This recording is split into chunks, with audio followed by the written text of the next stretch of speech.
નમસ્તે, મારું નામ છે ડૉક્ટર પંકજ દરજી, હોમિયોપેથિક ડૉક્ટર, ગાંધીનગર, ગુજરાત.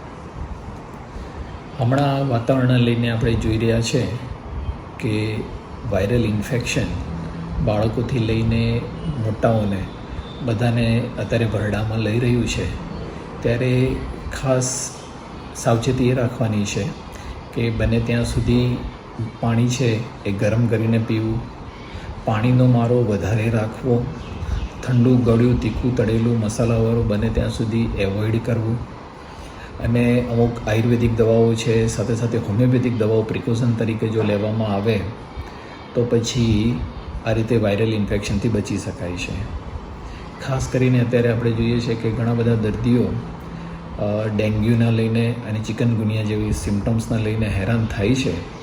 જો એના માટે હોમિયોપેથિક દવા જો લેવામાં આવે તો એમાં ઘણી અસરકારક છે અને ખૂબ જ ઓછા ખર્ચામાં એમાંથી સુધારો થઈ શકે છે.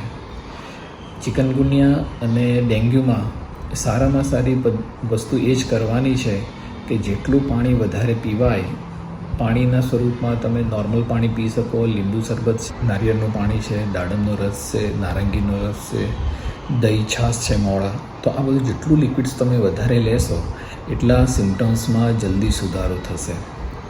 અને ખોટી પેનકિલર કે એન્ટીબાયોટિક, આમાં જોવા જઈએ તો એન્ટીબાયોટિકનો તો કાંઈ રોલ જ નથી, પણ એક જ સારામાં સારી વસ્તુ એ છે કે હાઇડ્રોથેરાપી. ડેન્ગ્યુમાં કદાચ પ્લેટલેટ ઘટી જાય તો પણ કંઈ ચિંતા કરવાની જરૂર નથી. હોમિયોપેથીમાં એનો સરસ ઉપાય રહેલો છે. એટલે કોઈ પણ આડઅસર વગરની અને ખૂબ જ અસરકારક એવી હોમિયોપેથિક દવા લેવાથી એમાં ઘણો જ ફરક પડતો હોય છે. જો આપને આ વિશે વધારે કંઈ માહિતીની જરૂર હોય તો આપ મારા વોટ્સઅપ પર મેસેજ કરી શકો છો.